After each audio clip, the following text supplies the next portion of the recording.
नमस्कार मित्रों, हेलो वनिकर्स। मैं हूं सुनील तुगनायत। आज मैं जिस विषय पर चर्चा करने जा रहा हूं वो सभी से संबंधित है, खासकर बच्चों से। बच्चे मैथ्स को अपना दुश्मन क्यों समझते हैं? उससे सहजता से दोस्ती क्यों नहीं कर पाते? मैथ्स ऐसा क्या है कि बच्चों को कई लगता है कि वो उनके सर के ऊपर से जाएगा, वो उसे अपना नहीं पाएंगे, उसे सॉल्व नहीं कर पाएंगे। तो मैथ्स को दोस्त कैसे बनाए, मैथ्स को दुश्मन ना समझे, इसके लिए मेरे साथ चर्चा करने के लिए है कल्पक चिंचोलकर सर, जिनके कल्पक बुक्स एकेडमी है। और वो एक्टर भी है, डायरेक्टर भी है, टीचर भी है, चित्रकार भी है। बहुत सारे गुणों की उनकी भरमार है, उन गुणों की खान है वो। लेकिन उनका मेन जो फोकस होता है मैथ्स पर होता है। तो सर, आपका बहुत बहुत स्वागत है। जी नमस्कार।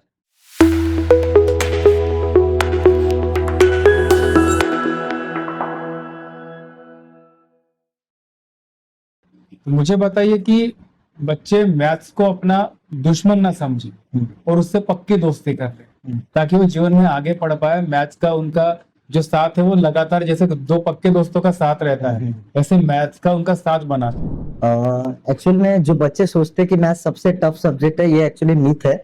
मैं अगर अगर मैं उसकी कंपैरिजन अगर अदर सब्जेक्ट से करूँ तो काफी ऐसे अदर सब्जेक्ट है जैसे सोशल है, साइंस है, उनके लिए वो अगर पढ़ाने के बाद भी उनको लर्न करना पड़ता है, या फिर मतलब या कोई क्वेश्चन आंसर्स हुए या फिर ये रिलेटेड। और मैथ की ऐसी चीज है, अगर आपको कुछ चीजें अगर अच्छे से समझ गए तो फिर उसके रिलेटेड कुछ भी आए तो obviously you are going to solve that.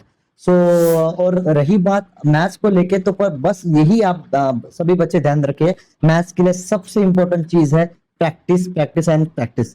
यही इंपॉर्टेंट चीज है जो मैथ से आपकी अच्छी दोस्ती हो सकती है और मैथ आपको इजीली समझ में आ सकता है।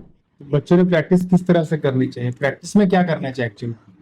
एक्चुअली प्रैक्टिस में क्या होता है कि अगर आप बच्चे को अगर देखें, कोई भी बच्चे काफी अगर ना प्लस कर रहे हैं, माइनस कर रहे हैं, मल्टीप्लिकेशन डिवीजन कर रहे हैं, तो काफी बार ऐसे होते हैं उनके हाथ से गलतियां होती है। जैसे कि अगर मैं कुछ गलतियां बताऊं तो फिर अगर प्लस माइनस करना है तो वो क्या होता है, कभी कभी वो प्लस करना रहता है पर फिर भी वो कभी कभी 2 नंबर का प्लस करते बाकी नंबर का माइनस कर देते, या फिर माइनस करते समय 1 को काट के 11 लिखने के एवज 10 लिखते हैं, या फिर ऐसे कुछ चीजें होती है जो फिर वो मतलब सिली मिस्टेक्स करते। तो ये सारी चीजें कब माइनस में होगी, तो ज्यादा से ज्यादा प्रैक्टिस करने के बाद। सो बेटर कि मैं यही सजेस्ट करूंगा, नंबर ऑफ प्रॉब्लम्स आंखों के सामने से जाए, और उसके बाद भी आप जितने भी डेली एग्जांपल्स होते हैं उसमें भी थोड़ा सा मैथ्स लगाए। तो अगर जैसे कि मम्मी ने कुछ दूध लाने भेज दिया या फिर कुछ लाने भेज दिया, तो दुकानदार से क्या, दुकानदार को कितने पैसे दिए, और उसके बाद फिर काट के कितने आने चाहिए, ये अगर उन्हें इम्प्लीमेंट किया एज अ डेली लाइफ में, तो डेफिनेटली मैथ में थोड़ा सा हम उनमें इम्प्रोवाइजेशन देख सकते हैं। मतलब हर चीज में मैथ्स है जीवन में। Exactly right.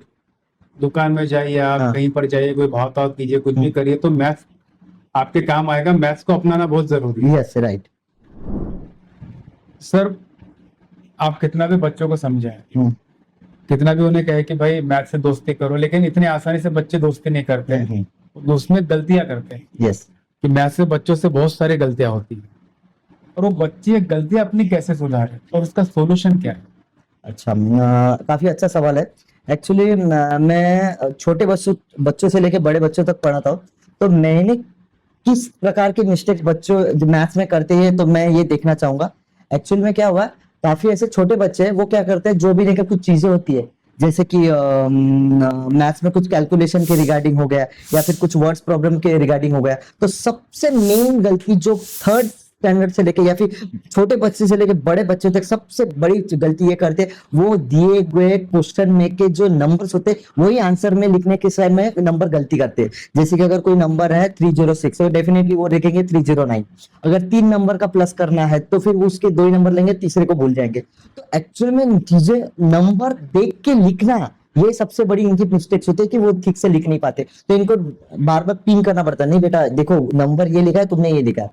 उसके बाद दूसरी प्रकार की मिस्टेक्स होती है कि वो एज फैक्टर होता है। मतलब एज फैक्टर यानी क्या होता है, कोई कोई छोटे बच्चे होते हैं जिनका बताने के बावजूद भी वो पेपर में गलतियां करते हैं। तो एक्चुअल में इसका रीजन यही है कि नहीं, वो क्या होता है, कुछ कुछ चीजें उनके दिमाग में नहीं जाती। अगर आप सोचेंगे, अगर आप उनको पूछेंगे कि 3 2 क्या होता है, तो डेफिनेटली 6 है, पर वो लिखेंगे 5। क्यों? क्योंकि उनके दिमाग में 3+2 ऐसा दिमाग में, but point is that multiplication, ये बारीक सी चीजें हैं, वो दिमाग में उनको जाने के लिए थोड़ा सा वक्त लगेगा। तो ये होती है छोटे बच्चों की गलतियां। और बड़े बच्चों की जो गलती होती है मोस्टली होते हैं वो, द पॉइंट इज दैट कि जो वर्ड्स प्रॉब्लम्स होते हैं, तो वो जब कन्वर्शन होता है उनका, या फिर उनको लेके सपोज एरिया हो गया, पेरीमीटर हो गया, तो वो जब प्रॉब्लम जब उनको घुमा फिरा के पूछा जाता है ना, तो वो थोड़ा कंफ्यूज मार जाता है, अरे यार इसका इक्वेशन क्या हो सकता है, कैसे सॉल्व किया। तो बेटर उसको उस प्रॉब्लम के रिलेटेड 2-3 प्रॉब्लम कुछ इस तरह से सॉल्व कीजिए, नंबर ऑफ प्रॉब्लम्स आंखों से जाएंगे तो डेफिनेटली उसके रिलेटेड कोई भी प्रॉब्लम है, definitely they are going to solve. So ये प्रॉब्लम, ये कुछ मिस्टेक्स अगर बच्चों ने थोड़े से ध्यान दिए तो डेफिनेटली थोड़े से मार्क्स में इंक्रीमेंट हो सकती है। तभी आपने कहा कि 3 का उदाहरण दिया, 3 2 जा 6। तो ये जो टेबल्स है बच्चों के लिए कितने इंपॉर्टेंट है? टेबल्स बच्चों ने किस तरह से याद करनी चाहिए, कैसे रटनी चाहिए टेबल्स? टेबल्स तो काफी इंपॉर्टेंट है। मैं अगर कैटेगरीज के हिसाब से देखूं, फर्स्ट टू फिफ्थ और फिफ्थ टू टेंथ ऐसा, तो अगर फर्स्ट टू फिफ्थ के हिसाब से देखें, मतलब या फिर तो अगर फर्स्ट टू थर्ड भी देखें, तो बच्चों ने तकरीबन 7-8 तक टेबल आनी चाहिए। फिर थर्ड टू फिफ्थ की बात करें तो 10 तक टेबल आनी चाहिए। उसके बाद 5 टू 7 तक बात करें तो 13-14 तक आने चाहिए। और 8 टू 10 तक अगर बात की तो 17-18 तक आएंगे तो that's enough, because 19-20 is just easy only. तो अब इस टेबल को तकरीबन मल्टीप्लिकेशन में यूज किया जाता है, but the point is that ये भूल जाते हैं, अरे यार हर बार रट्टा मारो, हर बार रट्टा मारो। तो बेटर क्या करे, जितना टेबल्स आपको आता है उतना लर्न करने के बाद लिख के देखे। मतलब मंथ में ऐसा कीजिए कि मंथ में अगर 2 बार तो भी नहीं, टेबल्स की रिवीजन होनी चाहिए। मतलब ज्यादा टाइम नहीं, पर 2 बार तो भी उसको लिख के देखना चाहिए, इतना सफिशिएंट है। उसके बाद अगर 7 स्टैंडर्ड के ऊपर बात करें तो उनके लिए स्क्वायर्स और क्यूब्स इंपॉर्टेंट है।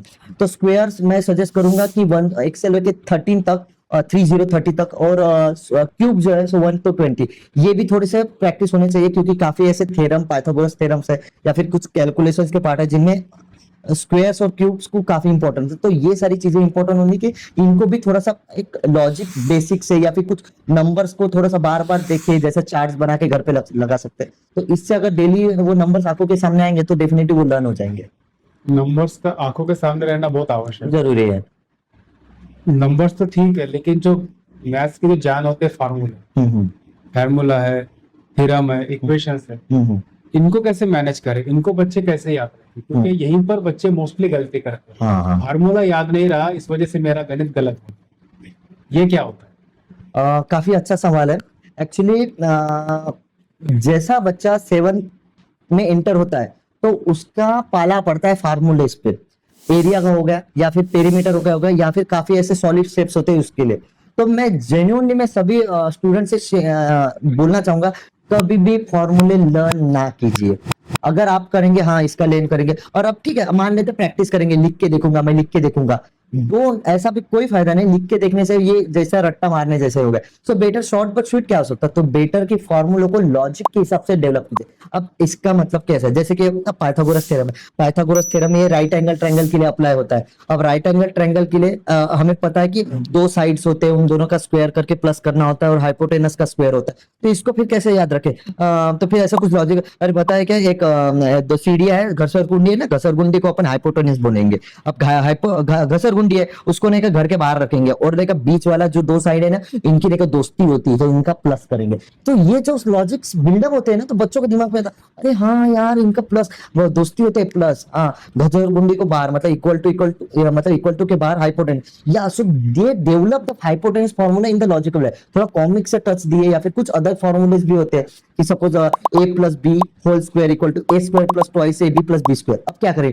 मम्मी पापा घर पे अंदर है, और फिर उनका मम्मी पापा के ऊपर 2 बच्चों का बाहर है, फिर दोनों बच्चों को मम्मी पापा प्यार करते हैं, इस टाइप से बोले तो definitely a² + twice ab + b², मतलब दोनों, मतलब ये इस लॉजिक के हिसाब से पढ़ेंगे ना, डेफिनेटली वो फॉर्मूलेज लर्न होगी। ना कि प्लेन टेक्निक बता दिए बच्चे लर्न करो, नो, इससे कुछ मजा नहीं आएगा, या एक टाइम के बाद भूल जाएंगे। So better use the implement of techniques.